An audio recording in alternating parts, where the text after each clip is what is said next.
me. So I really appreciate, letting me share this today and giving some feedback. And I would like to turn it over because I want to give Shirley as much time as possible.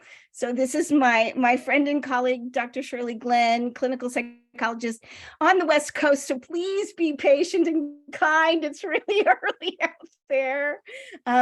Shirley is she's like double fisted in Navigate. She developed and yes, and did most of the research consultation for the family manual, but she is our C trainer and has been for most of the training period. So she kind of comes at it from both perspectives, and I'm hopeful and excited about her to talk about the intersection of substance use and work and school. So Shirley, you're still muted.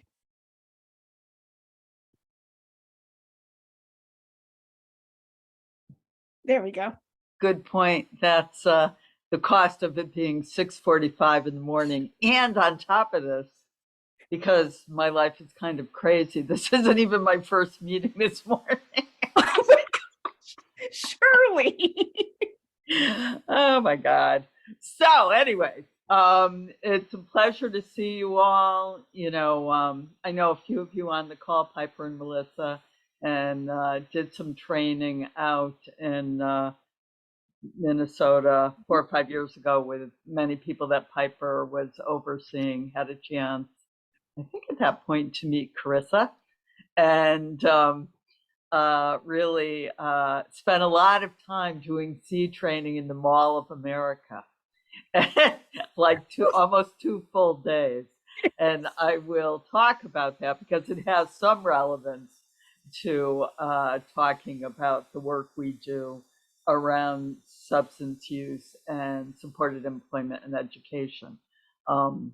So thank you for asking me. And Carissa said she'd be kind enough to show some slides. Show some slides.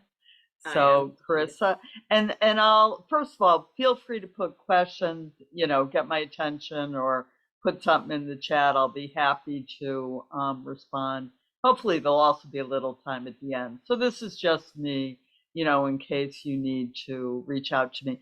I did say to Piper that although I'm going to show a teeny bit of data slides just to orient you to see a little bit, mostly what I'm going to talk about is sort of our general principles of C working around people who are around substance use. So it's going to be more sort of at that level, talking about cases and those kinds of things. Okay, so that's me. Next slide, Carissa. Okay, so, this is just to remind you that when we're doing any sort of rehabilitation, and here I would include helping people go back to work and school, there are certainly our psychotic symptoms that we talk about. But there's also a lot of other issues people are addressing. There's anxiety. People may have terrible anxiety about the interview process, or will they be able to work, or that I've worked with people who have panic attacks at work or whatever, so they have challenges there. They may have trouble with depression, so make it hard to get out of bed, maybe don't feel they can do a good job, are kind of excessively judgmental of themselves. Obviously, we have issues with substance abuse, so which may impact on people's attendance or persistence. So we've got that whole issue of things that we're thinking about, again, in addition to psychosis. Next slide, Carissa.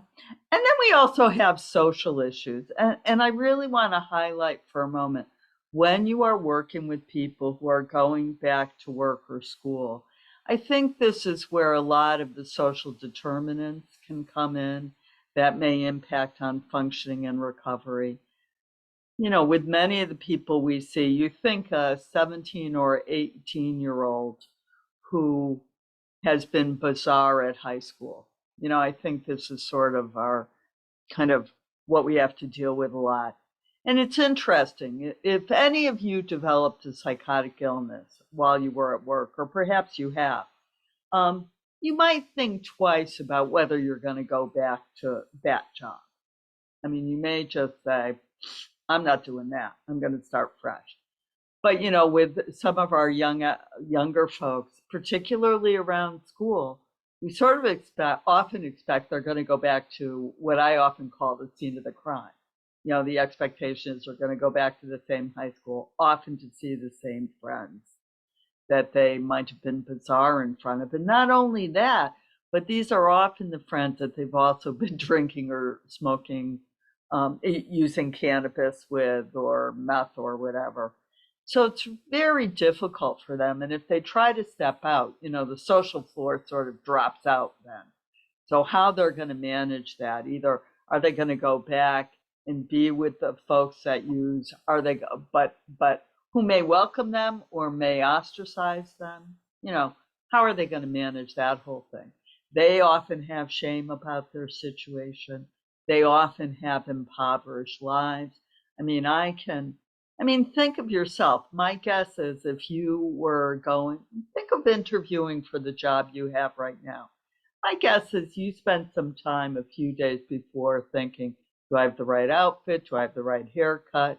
Do I need to get, if you're a woman, maybe some makeup? What am I going to do here? Should I go get those shoes? They always say people, should have good shoes. And what if you're on a fixed budget and don't have that money? How do you sort of think about moving into the work or school world? And then the final thing is many of the people we work with don't necessarily live with other people who have successful role models of achieving at work or school. Now, this isn't true for everybody by any means, but I've been sort of surprised in my work in this area now, which I've been doing supported employment and education psychosis since 1990. So what is that? 30 years, 25 years, something like that. Actually, probably 1995. But, and then first episode for close to 10. And a lot of the people we work with are not, may live with other people who are disabled, may not, may live with people who are sort of working under the table or are retired or whatever. So they don't necessarily have successful work role models. And so we're not only, when we go in, trying to help the person get a job, we're also trying to change the culture. And that can be sort of the person's personal culture of what they're trying to achieve. And that can be challenging. Okay, next slide. And then we think about, who are we trying to see? And while I don't want to belabor the point, you all know we're working with younger people. Peer relationships are important. Don't know a lot about the work world, are needing to separate from their families developmentally, but also have a challenge insofar as they're almost more dependent on their families at this point. They don't want to be told what to do, but they don't necessarily know what to do. High rates of substance use, as we've talked about, and at least in California, cannabis is totally legal. Is that true in Minnesota as well? No. Okay. So you have good times waiting for you. So you don't even have the law out there saying it's kind of challenging. And people may be reluctant to think something is serious, that they've had. They may attribute whatever's happening with them to bad drugs or bad school environment, or just got stressed out, and not necessarily think this is sort of a big challenge that they're going to have to address now. Okay, next slide. Okay, I just wanted to quickly remind you. So when people come in, we want them to be offered in first episode programs, supported employment and education. It should be available to everybody, even the people who are using substances, that we're trying to get them jobs that they want to do, or school stuff that they want to do, not sort of push our agenda. That we're trying to get people competitive employment, which means it's a job anybody could get, or a school program anyone could get. Next slide, please. We not, with first episode people, they aren't necessarily getting benefits, so benefits counseling may not be as important. But if they are getting benefits, or we often have people who are applying for benefits, obviously, we want to talk with them about how benefits might might impact on their work situation and their benefits. Um, it's a team-based service. The person, for those of you who are not supported employment people, you want to make sure your supported employment person is a vital person in the team, even though they're often the person with the less formal education, usually paid the least. But they're often having the most contact with people and going out in the field and all that. And we begin to work with the folks as soon as they say they're interested in work or school, which is often not when people first enter programs, but is maybe like 6 months in. In the traditional evidence-based program IPS before this, we started working with people as soon as they soon as they said they wanted to work or go to school. And we find coming in the first episodes program, there's often a lag. So you want to offer people, you want an opportunity to get supported employment before, right when they come into the program. But they may be shaky because they're getting off a hospitalization, new meds, whatever. And so they are delayed for a while. Couple more slides. Next slide, Carissa, a couple more points. All right. We try to help people get out in the field. So when they start from this, we'd say, like to them to be out in the field, usually within 6 weeks to find a spot. And then we continue to support them until basically they quit us. They tell us, I got this in the school or the work realm. Okay. I think what I'm going to do, next slide, Carissa. I think what I'm going to do, Carissa, I think I'm going to go right to the substance abuse slides. It was the psychologist in me, keep going, that made me put in a couple graphs to just prove C works. But let's just say it works. Okay, this is a good slide. Okay, so this is a slide of applying for a job at IKEA. Okay, so the guy's saying, make a chair and take a seat, which personally, this is why I could never work at IKEA. But, it helps people sort of get into the framework when we're sort of talking with them. Next slide, please, Carissa. Okay, so we get people in the program, as you know, who are substance users. And, they may be drinking heavily. They may be vaping cannabis or using edibles. They may be doing meth or some kind of opiate. And it's sort of an interesting thing because one of the challenges we have, I think, when I got on the call, this was sort of part of what was being discussed, was do people experience consequences? Are we just telling people to stop when they don't necessarily feel they're experiencing a lot of negative consequences? And one of the things you'll see me talk about now is how C can be used to some extent to kind of highlight the negative consequences that people may have because of substance use. So let me first of all say that we work with all people who that using substances does not preclude somebody getting access to C. But it is a changing time. I would imagine, I understand cannabis is not legal in Minnesota now, but my guess is at some point it will be because, it is being made legal everywhere. I remember I went to Las Vegas, I don't know, probably 6 or 7 years ago now. And when we got picked up in the Uber from the airport, one of the first things the guy said to us is, do you want to go to a dispensary? So and I was in a car with people who did, so that was something to see.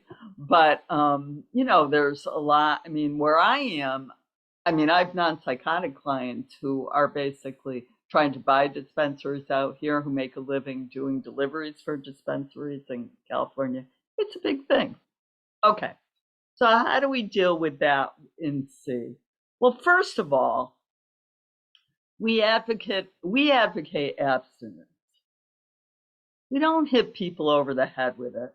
This isn't like AA or something. But, you know, our general stance is this is risky behavior for you. Right? I mean, I think that's sort of what our stance is. But we're not going to require people to be abstinent to get our services. This isn't that kind of program. And by our services, I mean supported employment in general, as well as first episode services, coordinated specialty care. But the thing about employment and education, which is really kind of nice, is that it provides a unique opportunity for participants to experience negative consequences of substance use, which they might not have any other time. So, what do I mean by that? Well, think about your life. You may be in recovery or you may not be in recovery. But let's say you started smoking or vaping so much cannabis or using edibles or whatever that you started having a hard time getting to work, or which meant you couldn't pay your rent or mortgage, or maybe you got a DUI, or you had a partner who was complaining to you all the time, or somebody noticed you couldn't get your kids to school. I mean, there's a fair number, or you couldn't get the job you wanted, or because there were drug testing. I mean, for many of us, there are some negative consequences of substance use. I mean, that's part of what keeps us in line. Now, think of our clients. I mean, at least in my experience with first episode folks, most of them are not necessarily paying rent or mortgage. They're often living with parents or in some setting where they don't have to pay much, or they're not paying anything. They're often not working. Their romantic relationships are typically not married or permanently partnered. So, you know, they aren't getting somebody saying, "What are you doing?" They often don't have kids. They may have kids, but a lot of them don't have kids. So there isn't a societal observation of them. So and you know, in my experience, I've certainly worked with a fair number of people, not all by any means, but they're using with their parents. And so there's very few negative consequences that happen to them about their substance use until they become so distressed by psychosis that it really gets to them. But before that, there's not a lot of societal feedback saying, you got to stop. They often have money in their pocket if they've got Social Security or SSI or SSDI. So the interesting thing about work is that it's often, for the people we work with, one of the few times they're going to get negative consequences of substance use.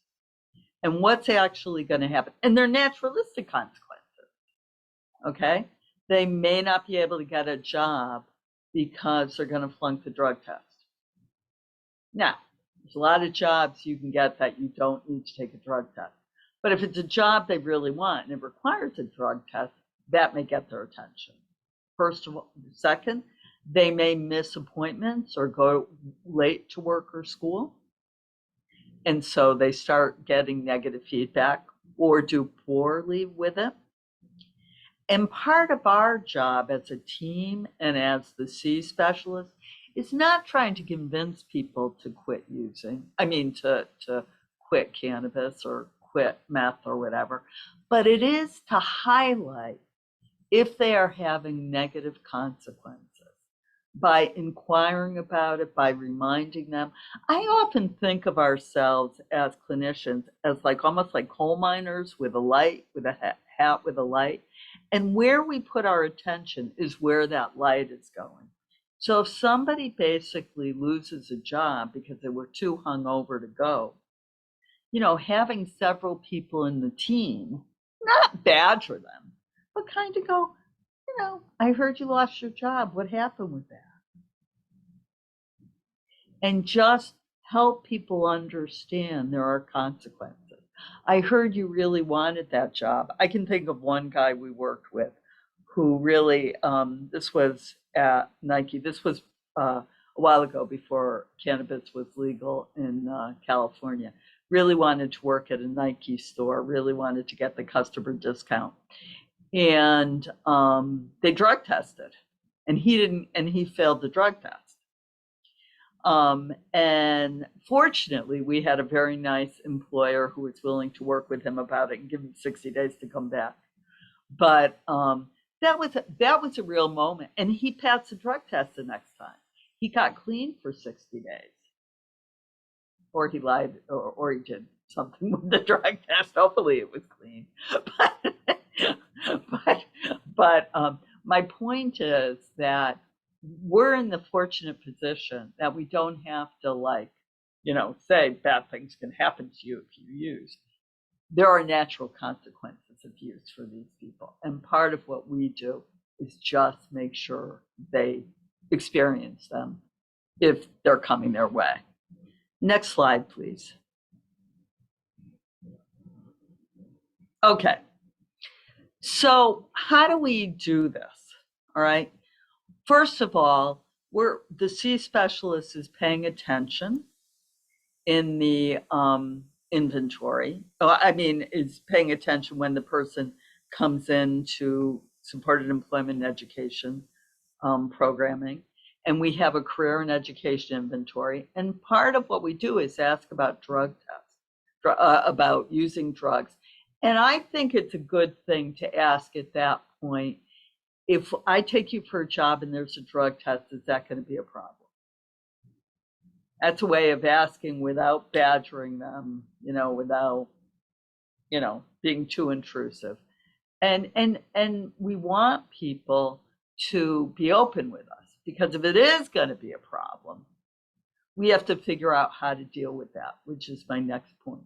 So your C specialist is typically listening in your team to find out what's happening, and then directly asking the person both about drug use and the inventory, and then about current drug use. Could you pass a drug test right now? All right. So then the C specialist needs to think. All right, that person said they're going to have trouble passing a drug test. What am I going to do about that? Now there's a couple of different strategies, right? One thing is we can take a person to a job, for a job if they want, where they're going to fail the drug test.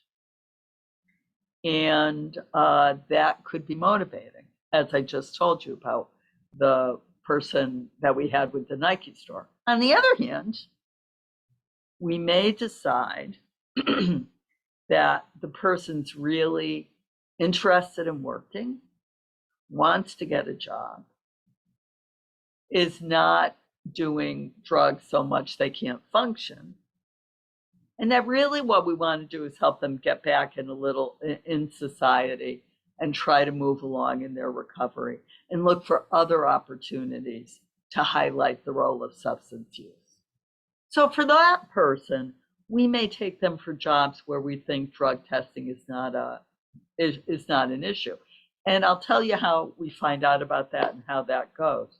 When I was in the Mall of America, we went into the big store there. I think it's a Macy's. Could be a Macy's or a Dillard's. Macy's, I think. And I was with a bunch of people doing supported employment. And we go in and we have a particular way of approaching employers. And we never say do drug tests, but towards the end, we typically will say something like, what's your hiring process? And they'll usually say at that point, well, we do a background check, or there's a few interviews or whatever.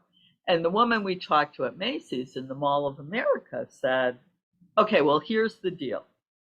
We only drug test for two kinds of jobs. We drug test for the security guards, and we drug test for the people who are doing, who sell the fine jewelry. Okay. We went into that lid store, for the caps. There's 3 or 4 of them in the Mall of America. They were very open about saying we don't drug test for anybody.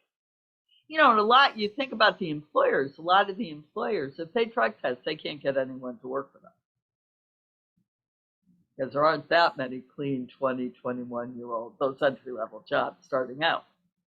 So the employment specialist knows this. The employment specialist knows I could try to get them a job where there's drug testing. I could get them a job where there's not. They may bring it to the team, or they may just sort of decide themselves. I don't think the issue right now is to bring this guy or this woman around for 5 jobs so they fail the drug test on all of them and decide they don't want to work. So instead, we'll take them to a job where we think there's less chance of drug testing, and they'll at least be able to get in the job, get a little motivated, and then if they can keep their use under control, maybe that's not going to be an issue. But if it is going to be an issue, the C specialist can use it as a learning opportunity. Okay. Shirley, Then can I there's ask a question? yes. Do you feel like the natural consequences are different for school and work?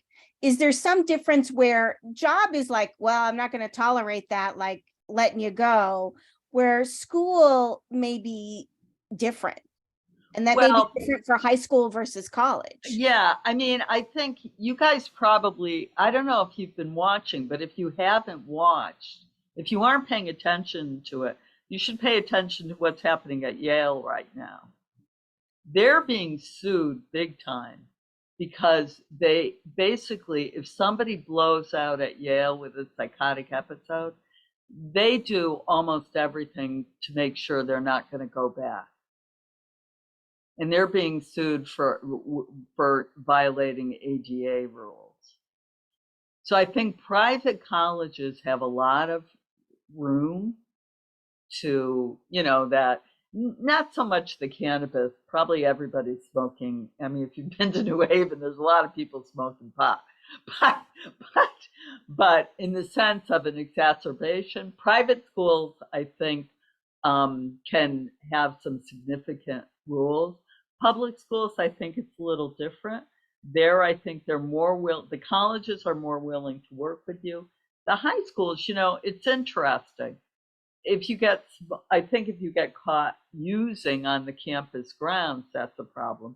But generally, in my experience, the only places where they really do a lot of drug testing is high school sports.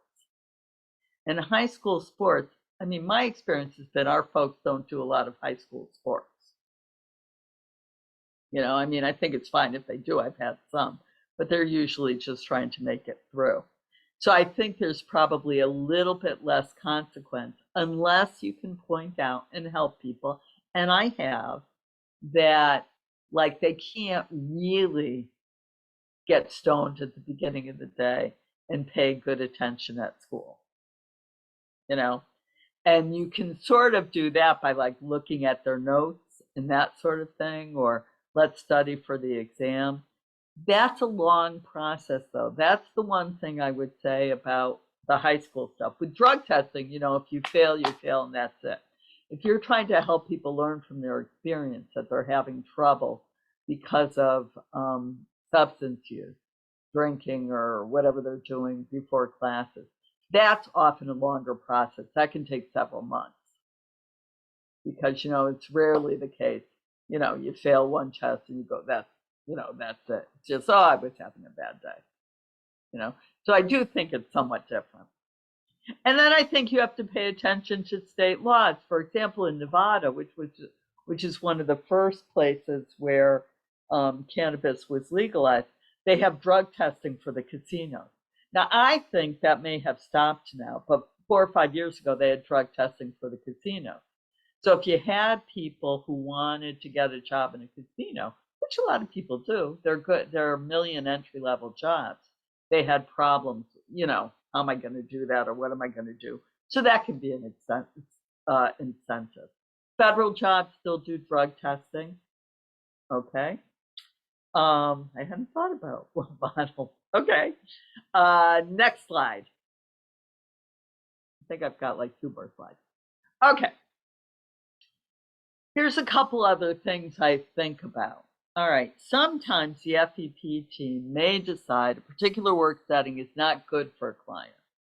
particular things that come out are working at a cannabis dispensary or working at a bar if somebody's in recovery. Not for everybody, but if somebody's in recovery. So what do we do there? We can't tell people where they can work. If somebody wants to apply for a job, who are we to say you can't apply there? We don't say that. But on rare occasions, we do say we're not in support of that. That's a good time to use motivational interviewing. Let's talk about what it would be like. Like I have a client right now who would really like to work at a cannabis dispensary. I mean, this happens every so often. And I mean, as far as I know, everybody I know who works at a cannabis dispensary is stoned all the time. I think that's the point of the job, right? So I don't think that's a great place for him. And we'll sometimes say, we'll use our motivational interviewing and try to get them to say that's not the best place in the world. But if they decide that they really want to work there, we can say to them, we're not really supportive of that. So that, you can go and get that job, but that's not a job where I'm going to be trying to work with the employer and that sort of thing. Again, we do that very judiciously, but you can occasionally make a recommendation from the team, a clear recommendation. We don't think that's in your best interest. Don't do it. We don't do it often by any means, but you can do it. I think we have to think people are on a journey learning what works for them. I'm guessing that on all these people on this call, more than one or two have had to dial back their substance use at some point. Maybe you're in recovery, a formal recovery program. Maybe you just woke up one day and said, I can't really be drinking in the weekends and during the weeks anymore. Whatever it is. I mean, the world is full of people who are moderating their substance use, learning about their substance use, working on their substance use. And I think to some extent we have to think about the people we work with are on a journey and we're part of it. And they're learning how they and the world work. And they're young. So they're, again, experiencing these consequences. One thing I didn't put on here, and I think this is a bit of a challenge for a C specialist, is one thing if you use substances that cause you problems, one thing about getting a job is you get money and you can buy more substances. And that can be a dilemma for people. We don't say, we're not going to help you get a job because you might use it on drugs. I mean, that's not part of our kind of overall framework. But we will say to somebody who uses, what do you want to do with your pay? What's important to you? And hopefully help them cultivate other goals, whether it's saving or paying for their rent or their child support or saving for a car or buying gas or getting a phone, and we'll help them set up bank accounts and maybe even work with them on budgeting, and try. A good C specialist has that in mind. And also I would hope a case manager, if somebody would have that in mind and be able to, just keep an eye on that with the person, because we don't want to be an inadvertent greater source of temptation. And we're overall optimistic, okay? I mean, here's the deal. The world is full of people using substances who hold down jobs. I mean, I think any restaurant you go to, a lot of people there are leaving work at 2:00 in the morning and going out for more drinks or whatever they're doing. And we do know we work with a vulnerable population. I mean, we do know that. But what we're trying to do with that population is help them really get. So when you go out and get stoned, what's it like for you? When you go out and get really drunk, what's it like for you? And of course, I think it's no surprise that over time, if you work with somebody, they may point out it's very fun. It's great. I mean, there's a reason every culture has substances, But but then maybe it makes them more paranoid or their voices get worse, or they're so sluggish the next day. And whatever they point out to us, that's what we're highlighting back to them then is what, so your friends can do this or the people you work with can do this. And what's it like for you? And begin to draw those distinctions and help them also really think, what's your model? I mean, my final point about C, and then, if anybody's got questions, I'd love to hear, or observations, is that one of the things we're trying to do is help people get a view of themselves in the long haul. So one of the things we always talk about is we're not just helping people go to school or go to work. We're trying to help them move into a career and to begin to think of themselves in the future as evolving over time. And part of that is the person that they want to be, using substances. Some people it's fine, Some of the people we work with can smoke and it's fine, or can use and it's fine, because they use it at moderate levels or they drink on the weekends or whatever. I mean, I saw one client I've been working with yesterday. I mean, he's holding down a job and he's in his early 20s, and on the weekends he likes to go out with his friends and go to bars, and I'm sure he gets more drunk than his family would like. But he's holding down a job. It's kind of normative for him. He's vigilant about not driving that way. He knows all the bars in walking distance.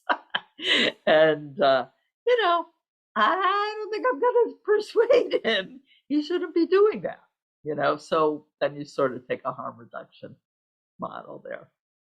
All right. So I think that's my last slide. Carissa, can you? Yeah. Okay. So I'd love to hear. I know we're almost out of time, but anybody have questions, observations, things, anything you've learned, tips from a client you'd like to share? Anything? Oh, thanks, Jewel. That's nice. Anybody, anyone want to say about this? I'm trying to think if there's anybody. I told you about that person. Anybody have anything else they wanted to bring up? Melissa. Make a comment. Hi, Shirley. Nice to see you. It's been a long time. Yes. I really appreciate your last slide, your comment about how maybe teams may feel that a job environment or position isn't a good match. Yeah. Because just to share briefly, there have been some situations over the years, and we've consulted with you about this, where the team feels that perhaps putting for a person to be in a specific position may put others at risk because of their substance. For example, like I think we consulted with you about someone who was going to accept a job as a safety supervisor at a trampoline park, and we were all like, oh my gosh. And they're going to work under the influence. And so or people who are maybe a healthcare aid to someone in need, and they're going to the job under the influence. So I just appreciate that we can still support people as a team, but that there are some limits that rarely, but on occasion we may say, we don't align with this as a fit for a job, and perhaps not provide those follow-along supports like we would if it was a good match. So just appreciate you having that piece of information, because that's stuck with me for years now. It's tricky because we're not responsible for who they hire. We never promise anyone's going to be a good employee.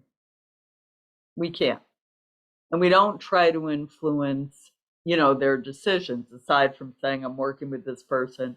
They come regularly. They seem to really want the job. They appear to be motivated. But, those companies have set up their own liability issues and stuff like that. We don't say, hey, please don't give this person a drug test, or please don't ask them if they're, can keep the job safe, whatever. But we can say we're concerned to the person, and document that, say we're not recommending that. And, I'm trying to think if I can't think of anybody that we ever did that with that, they took the job anyways and it worked out to be their dream job. That hasn't been my experience. I mean, generally, you guys are smart. You sort of know if somebody's not in the right spot, they're not in the right spot, or so they start using and they don't take the job or they lose or whatever. So thanks for that, Melissa. I appreciate it. Anybody else? A final comment? Not brilliant if you have it. Otherwise, just anything you want to say. I was just going to say, sometimes I think it's hard to, especially with like drug use and getting jobs, if they're getting accommodations at work too. I think the employer can give them a lot of leeway in that and not necessarily know like substance versus like symptoms. So trying to like navigate that, then there might not be those own like consequences that they have at work. That's interesting. That's interesting. It's an interesting concept. Has that actually happened to you at some point with somebody? It hasn't happened yet, but I'm thinking of a couple of people you that can see it coming down the road. Yeah. Well, I mean, the one thing I could say about that, one thing you could do, if the person let you speak with the employer, is not say the person's a substance user, nothing like that, but to say, we want this person to have a learning experience. So when you're thinking about how you would approach this with other employees, make sure that you're also we hope that you're thinking also to think about this person as both needing some accommodations, but also needing to perform in the workplace. That's the big thing we're trying. Accommodations for performance, right? So just sort of saying, treat them like anybody else, because the reality is that employer may be giving every substance user a break. And by that, I mean like it's a dishwashing job and they're letting them come a little late or go a little slower or whatever, and we can't change the world, but it's an interesting thing to think about, Danny, and I appreciate that. All right, you guys. Like that. Yes, I appreciate it. So thank you so much. I really appreciate your attention. I think you guys are Piper, and when I speak with Melissa, not often, but I've heard great things about the work you're doing, which is terrific, and keep spreading the good word. It's not easy. Thank you take so care, much, everybody. Shirley. Have a good day, Bye. everybody. Thank you. Thanks, guys. Bye.